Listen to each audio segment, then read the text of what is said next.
Mesdames et messieurs, merci de votre fidélité. Bienvenue dans ce journal dont voici pour commencer les titres. Lutte contre le coronavirus, la région de Zérékoré dispose désormais de plusieurs centres de traitement. Les infrastructures sont inaugurées et les agents sont actuellement en formation.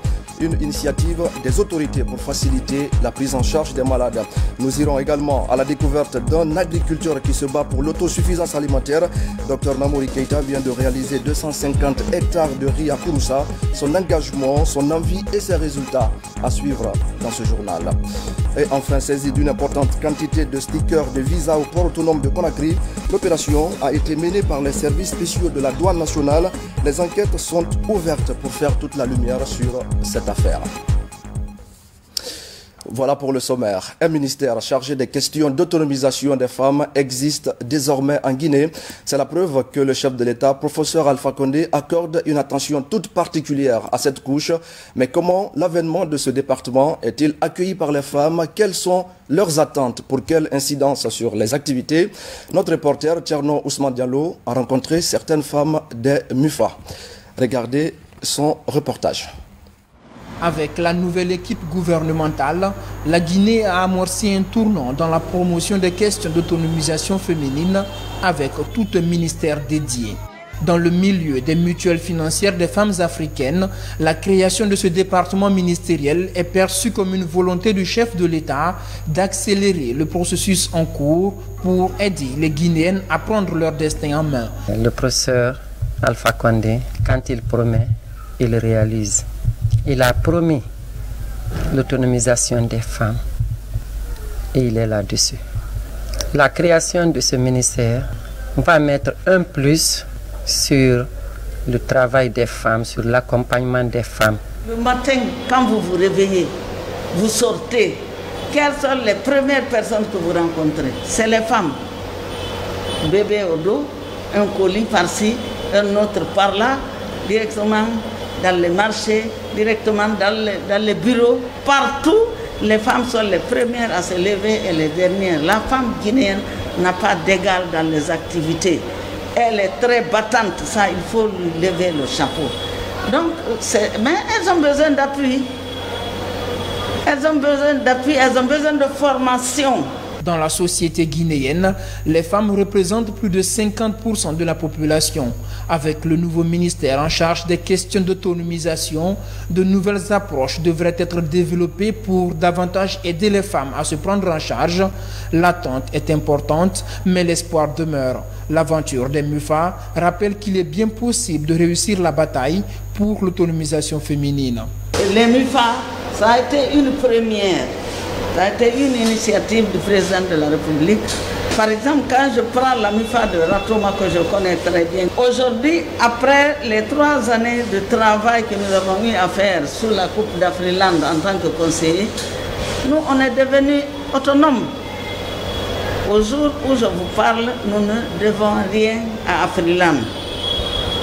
C'est que nous travaillons maintenant avec notre propre argent. Et cet argent, nous l'avons gagné en travaillant avec les différents crédits que nous avons pu obtenir. Si la politique de l'autonomisation des femmes s'est jusque-là traduite essentiellement par la création de structures d'appui et de financement, avec l'avènement d'un ministère à l'attention focalisée sur la réussite des initiatives entrepreneuriales des femmes, un autre niveau dans le combat en faveur de la gente féminine vient d'être atteint. Les travaux que les femmes font sur le terrain aujourd'hui, vraiment, tu ne peux pas croire, il y a certains produits, tu ne peux pas croire que c'est fait en Guinée ici. Donc, avec ce nouveau ministère, je suis sûr, je suis rassuré que le ministère va accompagner les femmes dans toutes les structures. Des programmes de formation et d'appui sont attendus. Les femmes appellent à plus d'accompagnement, entre autres pour leur encadrement et l'accès au marché. Lutte contre le palu, une vaste campagne de prévention est en cours en ce moment dans la préfecture de Siguiri. C'est une action du ministère de la Santé qui vise les enfants de 3 à 59 mois. L'opération est couplée cette année à des séances de sensibilisation avec pour objectif de susciter l'implication des communautés. Sur place, on fait le point avec Abakar Diaby. En Guinée, la campagne chimio-prévention du paludisme saisonnier, CPS, vient d'être lancée. Depuis 5 ans, cette campagne est organisée à travers le pays. Elle consiste à administrer des médicaments SP+ AQ aux enfants âgés de 3 à 59 mois. Pour la région administrative de Kankan, Sigiri a servi de cadre au lancement officiel de ces opérations qui consistent à prévenir les petits-enfants contre le paludisme. La première phase concerne qu'on appelle ici cycle, le mois de juillet dans lequel nous nous trouvons. Ça, c'est le premier passage pour couvrir les enfants en médicaments. Le deuxième passage aura lieu au mois d'août, le troisième passage au mois de septembre et le dernier passage au mois d'octobre. Dans la stratégie de distribution, ce sont là les distributeurs eux-mêmes qui administrent la première dose à l'enfant. Mais pour ce qui est de cette fois-ci, puisque les mamans sont habituées à donner la deuxième et la troisième dose à l'enfant, c'est elles que nous avons responsabilisées pour pouvoir donner la première dose à l'enfant. C'est en présence des autorités préfectorales de la santé de Mandembere, des acteurs des Catholic Relief Service et Plan International Guinée que la première dose de ces médicaments a été administrée aux enfants de la préfecture de Sigiri. Cette stratégie du ministère de la Santé s'étend sur 4 mois, à savoir juin, août, septembre et octobre. Pour sa bonne réussite, les mobilisateurs sociaux et les agents distributeurs sont constitués pour sensibiliser et relayer les infos fiables sur le mode d'administration des produits aux enfants dans les ménages. Il est encore meilleur de faire passer de bonnes communications au sein de la population pour savoir comment il faut éviter le palu et qu'est-ce qu'il faut faire pour prévenir le palu, mais mieux où il faut aller pour se traiter contre le paludisme. Donc la communication est un élément très important dans ce que nous faisons. À Sigiri, plus de 17 districts sanitaires sont mis à contribution à travers cette campagne chimio-prévention du paludisme saisonnier. Une démarche qui rassure déjà cette mère de famille de 5 enfants. À Kintinya, selon ces professionnels de santé, c'est au moment des grandes pluies qu'on constate plus de pics chez les enfants très vulnérables au paludisme. C'est pourquoi ils invitent les responsables de famille à accepter que les agents administrent les produits aux enfants tout en les laissant dormir toutes les nuits sous la moustiquaire. Un autre front de lutte, celui contre le coronavirus. Le gouvernement guinéen multiplie les initiatives pour freiner l'évolution de la maladie. Et la bonne nouvelle ce soir, c'est que des centres de traitement sont construits dans plusieurs préfectures de notre pays. Azerkoré, l'heure est donc à la formation et à la mise à disposition de ces centres. On va aller un peu plus loin pour comprendre tout ça avec Lancé Kamisoko. Le personnel soignant de la région forestière à l'école de la prise en charge d'éventuels cas de la maladie à coronavirus. En plus de la connaissance de la maladie, ces agents de santé apprennent aussi comment faire fonctionner un centre de traitement épidémiologique. Objectif, faciliter l'identification et la prise en charge des probables cas de Covid-19. Nous sommes venus renforcer la capacité des prestataires de CTP, le staff CTP. Et lorsque le CTP a été ouvert, nous avons affecté 8 agents de santé dans chaque CTP, à travers le recrutement de la fonction publique. Et ce personnel est là, identifié, et c'est ce personnel qu'on est venu former. Mais selon l'urgence épidémique, vu que la maladie à Covid-19, la transmission est très rapide et que beaucoup de personnes peuvent être exposées, il se pourrait que nous puissions augmenter le nombre de personnes évoluant au niveau du CTP. Ce renforcement de capacité du personnel soignant est couplé avec l'inauguration des centres de traitement épidémiologique de la région. Nous avons procédé, disais-je, ce matin à l'ouverture du CTP d'Nzerekoré. Un CTP qui va permettre de pouvoir assurer à la fois le diagnostic, mais aussi la prise en charge des patients Covid-19. Au cours de la session d'aujourd'hui, nous avons pu voir les circuits du patient. Nous avons pu également voir les différents éléments connexes en lien avec la prise en charge, mais également tous les aspects en lien avec l'accès à l'eau, ainsi que la gestion des déchets et tout ce qui concerne les mesures d'assainissement qui doivent être prises pour pouvoir garantir une certaine sécurité sanitaire au niveau de ces CTP. Depuis l'avènement de cette maladie, le personnel est prépositionné. J'ai un médecin-chef. L'ANS est là, dans nos murs actuellement. Ils sont en train de former les agents et nous sommes prêts à recevoir les malades maintenant là. Supervisé par l'Agence nationale de sécurité sanitaire, ce renforcement de capacité des médecins, infirmiers et hygiénistes concerne les régions administratives de Kindia, Labé, Mamou, Farana et Nzerekore. Ce projet est un des volets du plan de riposte contre le coronavirus en Guinée.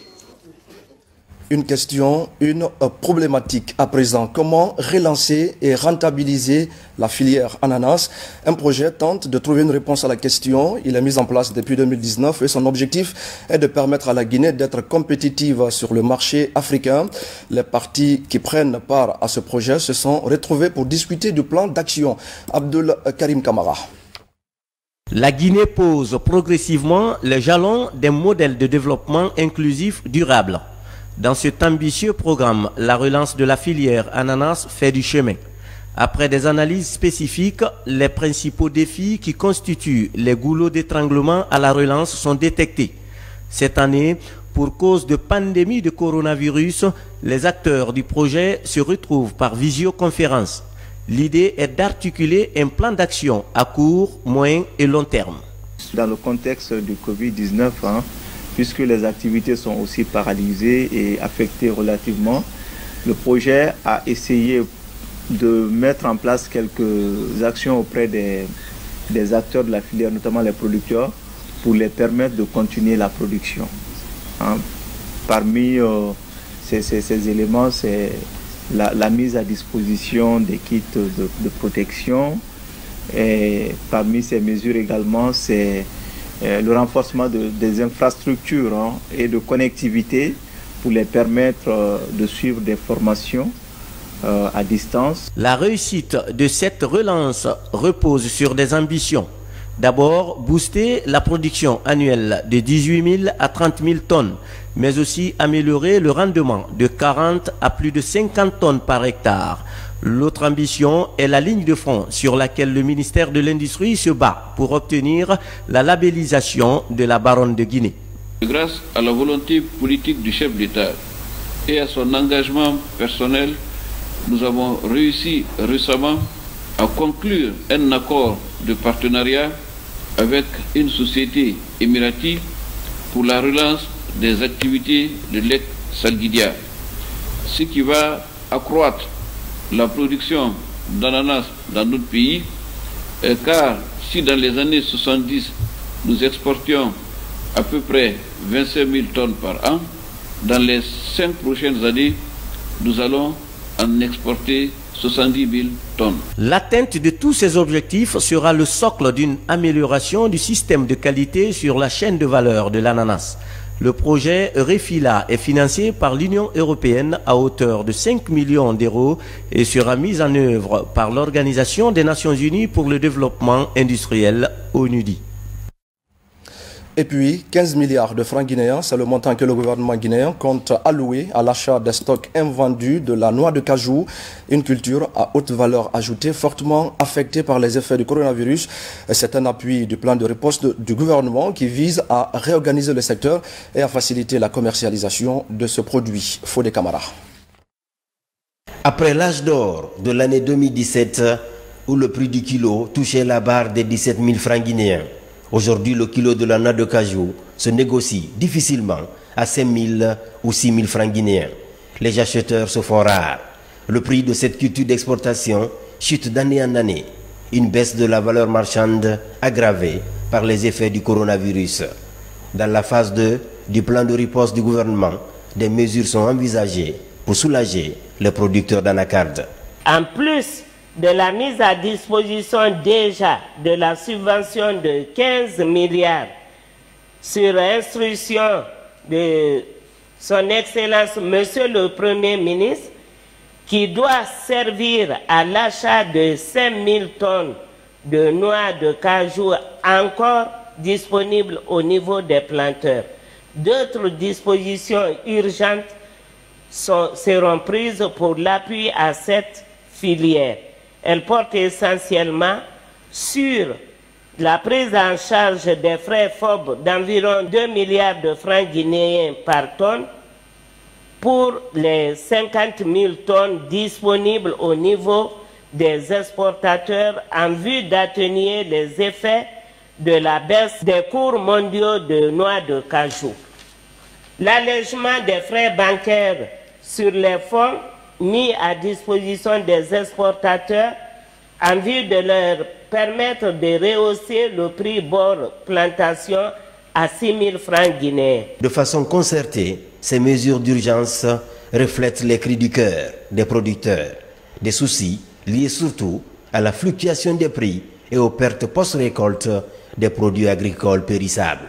Ainsi, pour la survie de la filière, les appuis du gouvernement portent sur la construction d'une chambre froide de grande capacité, la mise à disposition de camions frigorifiques dont 2 sur l'axe Mamou-Sigirine, 2 sur l'axe Mamou-Conakry, la fourniture de 600 tonnes de semences de pommes de terre, la fourniture de 600 tonnes d'engrais triple 15, la fourniture de 50 tonnes de semences de riz, la fourniture de 3500 litres d'herbicide total, la fourniture de 2500 litres d'herbicide sélectif. À cause des restrictions liées au transport et d'autres impacts négatifs de la pandémie du coronavirus, les circuits de commercialisation des produits agricoles sont désorganisés. Là-dessus, pour une relance progressive, le plan de riposte du gouvernement prend en compte les préoccupations des couches paysannes les plus vulnérables. Et pendant ce temps, l'Agence française de développement met 18 millions d'euros à la disposition de la Guinée et c'est pour appuyer la production de riz en territoire de mangrove. L'objectif est d'aménager plus de 7000 hectares pour la maîtrise de l'eau et la protection de l'environnement. Fodé Camara, Hassan Ilalsila. En Guinée, dans le domaine agricole, le dernier fleuron de la coopération guino-française porte sur l'aménagement de 7300 hectares de mangroves. Avec une enveloppe de 18 millions d'euros durant 5 ans, 25 sites sont visés de Kanfarandé à Benti en passant par Kabak et Kakoussa. Aujourd'hui, l'heure est à la concertation pour conforter les prises de décision dans la conception des aménagements. Il était question que le bureau en charge de ces études, je vais nommer le groupement Cher Berkabara, présente ce document que nous avons appelé la consolidation de la conception de ces aménagements. Parce que vous n'êtes pas sans savoir que nous avons 2 types d'aménagements. Il y a des nouveaux aménagements que nous allons réaliser dans le cadre du projet, mais aussi la grande partie constitue des réhabilitations. Alors, mais pour parler de ces réhabilitations avec ces multitudes d'acteurs, il fallait que nous ayons le même consensus, nous ayons la même approche. Nous, on voyait seulement que les entrepreneurs, pour faire les travaux là, on n'est pas associé, vraiment on ne les écoute pas. Donc avec ça, ça fait échouer beaucoup de travaux qu'ils ont réalisés à ce temps, surtout le temps de RIBG. Mais maintenant là, si le problème, on commence à solutionner le problème à partir des études, à partir du début de l'étude, vraiment ça, on est fiers pour ça, donc on encourage les autres bailleurs. Ces acteurs multidisciplinaires redéfinissent leur périmètre d'intervention de la production à la transformation. L'autre segment des interventions du système d'activité risicole en territoire de mangrove va toucher la protection de l'environnement. L'objectif, c'est bien sûr, c'est augmenter les revenus, la qualité de vie des gens, mais aussi du côté environnemental, on veut protéger la mangrove. Et donc, on essaye de pérenniser la riziculture qui avant était nomade.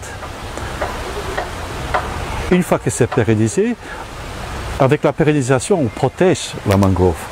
Le projet Saritem va permettre de corriger les dysfonctionnements des aménagements antérieurs dans la mangrove. L'objectif est d'améliorer la gestion de l'eau à la parcelle pour augmenter de façon substantielle les rendements. Et voilà qui nous amène à Kouroussa, à la découverte d'un agriculteur qui se bat aux côtés des autorités pour l'autosuffisance alimentaire. À lui seul, Dr Namouri Keita vient de réaliser 250 hectares de riz. Une de nos équipes s'est rendue sur son domaine agricole pour comprendre comment il a réussi cet exploit et quels sont les défis auxquels il est confronté. Fodé Bangali Fofana.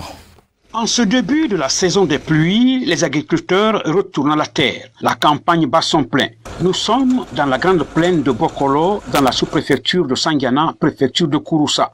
Dr Namouri Keita, cet amoureux de la terre, évolue dans ce domaine depuis 2006. Pour cette campagne agricole, il est en train de réaliser 250 hectares de riz contre 150 hectares l'année dernière. Dr Namouri Keita fait de l'agriculture mécanisée, étant lui-même importateur de matériel agricole. Nous-mêmes, on devrait être confinés. Mais si on est là, c'est pour aider le pays à sortir de la sous-alimentation et d'avoir une sécurité alimentaire qui nous permet, même en période de pandémie, de pouvoir nourrir notre population. Ce travail professionnel de la terre que Dr Namouri est en train de réaliser avec ses équipements a impressionné le PDG de l'entreprise Guiter. Entre la construction de la route et l'agriculture, Ansoumane Kaba Guiter veut faire un trait d'union. Mon intention par rapport à cette visite, c'est l'encourager et voir dans quelle mesure à l'avenir je pourrais aussi m'en procurer de terres dans la localité, ce qui vient d'être facilité et promis par la notabilité. Mais j'ai remarqué que pour l'accès, c'est un peu difficile. Il faudrait tout faire pour trouver cette solution d'ici la campagne prochaine. Si Dieu le veut bien, je pense que ce serait une très bonne chose pour développer cette localité, parce que quand nous avons des zones agricoles comme Bokoro, la première des choses, c'est de réhabiliter l'accès. Pour cette campagne agricole 2020-2021, c'est parti et bien parti pour Dr Namouri Keita. Il compte obtenir un bon résultat comme l'année dernière à la fin de la campagne. Et le développement de la préfecture de Forikaria reste aussi au centre des préoccupations du gouvernement et de son député Souleymane Touré. Il était allé ce week-end à la rencontre des citoyens de la préfecture. Ils ont parlé des moyens pour impulser le développement des collectivités de Moria. Abdul Aziz Baldé. 3 mois après la mise en place de la 9e législature guinéenne, le député uninominal de Forikaria entame une tournée de terrain. En ligne de mire, s'enquérir des problèmes qui assaillent sa préfecture. Première étape, la sous-préfecture de Kakoussa. Nous sommes très contents d'accueillir notre député, mais nous avons beaucoup de difficultés à se déplacer. Aujourd'hui, nous, la jeunesse, on n'a pas un lieu de récréation. On a besoin d'une maison des jeunes. C'est ça notre préoccupation. De Kakoussa, honorable Souleymane Touré se rend à Kabaka, situé à 35 km de la commune urbaine de Forikaria. Dans les débats, le besoin de l'addiction en eau potable est manifesté et une piste de solution est explorée. Je demande aux députés de nous aider à avoir d'hygiène de l'eau potable et nous aider aussi pour la ceinture, les 10 ceintures de Kabaka. Ce sont les 2 problèmes fondamentaux à Kabaka ici. Conscient des défis qui l'attendent, le député Touré explique ses projets au Morianais en langue du terroir. Il invite la population à la culture de la paix. Le défi est énorme, on sait qu'il y a beaucoup de choses à faire et on n'a pas oublié aussi de leur dire tous les acquis, tout ce qu'ils ont eu depuis tout ce temps. Donc chaque fois, je vois, c'est dans l'ordre naturel des choses. Quand il y a un développement, il y a envie. Donc nous savons que beaucoup de choses ont été faites et qu'il y a aussi d'énormes choses à faire. Donc on va se battre pour essayer de satisfaire leurs besoins petit à petit. Une lecture de la Sourate Yassine et la prière pour la cohésion sociale en Guinée ont clôturé cette tournée de l'élu de Forikaria. Et puis, le gouverneur de Farana était à Kobikoro. C'est une localité située à la frontière avec la Sierra Leone. Mohamed Ismaël Traoré a invité les populations à plus de responsabilités, mais également à une franche collaboration avec les forces de défense et de sécurité. Moussa Bangoura. Nous sommes dans la commune rurale de Kobikoro, une localité frontalière. à 350 km de la commune urbaine de Farana. C'est pour constater de visu les réalités de cette localité frontalière et sensibiliser les populations à renforcer la vigilance que le gouverneur s'est rendu dans cette commune rurale. C'est une façon de mettre en confiance la population. Leur dire que le président, bien qu'il soit loin d'eux, mais pense à leur vie, pense à l'amélioration de leurs conditions de vie. Nous venons avec toute l'armée constituée, c'est-à-dire tous les corps constitués, pour que nous puissions laisser ces messages aux PA qui sont dans les frontières jusqu'à la ligne rouge. Du côté des forces de défense et de sécurité, des instructions sont données aux hommes en uniforme à mutualiser les efforts pour la sécurisation des populations et le maintien de la paix le long des frontières. Il est important que nous passions dans les unités pour d'abord rassurer la population, lui dire que ces forces de défense et de sécurité sont là pour la sécuriser, elle et ses biens. Aussi, il faudrait aussi qu'on essaie de demander aux gens d'être très vigilants. Invite a été faite aussi à la population à protéger l'environnement, car c'est ici le fleuve Niger prend sa source. Et je le dis également au sommaire de cette édition d'information, la douane nationale vient de saisir une importante quantité de stickers de visa. Selon nos informations, le colis a été découvert dans un camion de marchandises en provenance d'Allemagne. Les enquêtes sont ouvertes pour faire toute la lumière sur cette affaire. Commandant Morikaba. Cette saisie concerne 7300 stickers de visa entrée et sortie dissimulés dans un camion importé de l'Europe. C'est un acte digne d'une contrebande selon les services spéciaux en charge de la lutte contre la drogue et le crime organisé. Le colis prohibé a été retrouvé par la douane au port de Conakry. On a découvert sur un camion de la marque Renault 2 cartons contenant des stickers de visa. À la lecture, il a été lu dessus République de Guinée, visa, entrée et sortie. D'abord le mode d'importation. Des importations des stickers portant le logo de la République de Guinée ne devraient pas être des importations banalisées. On a retrouvé ça sur un camion Ben, entremêlé à d'autres copies, d'autres colis usagés. Donc nous estimons que le mode d'importation n'est pas normal. L'expéditeur se trouve d'abord en Allemagne. Nous sommes rentrés en contact téléphonique avec lui pour lui dire de se présenter et nous sommes sur le point de mettre un mandat d'arrêt international contre lui.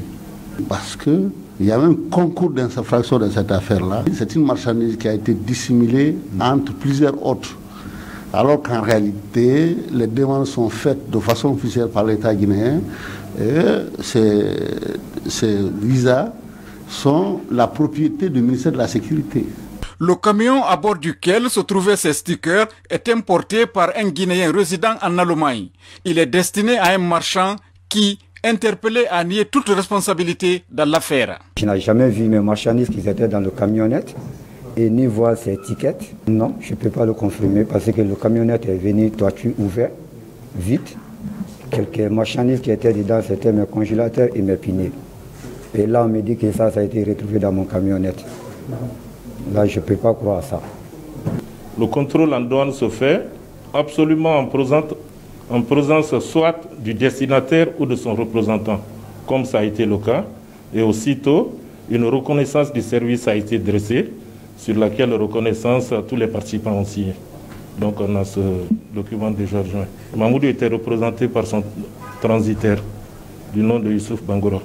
Ce transitaire, a-t-il confirmé la présence de ça? Il était là-bas, il a signé.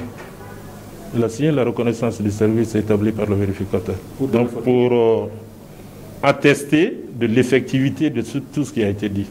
La présence des cartons sur le camion, ça a été enlevé en sa présence et déposé à la Direction générale des douanes. Combien de quantités de stickers de visa ont été importés en Guinée au détriment de l'économie nationale et depuis combien de temps? La question reste posée et les enquêtes sont ouvertes. Et voilà, mesdames et messieurs, c'est la fin de cette édition d'information. À tous, merci de l'avoir suivi. Demain, vous serez avec Kadiatou Kaba pour d'autres temps forts de l'actualité nationale. Merci de votre fidélité et bon début de semaine à tous.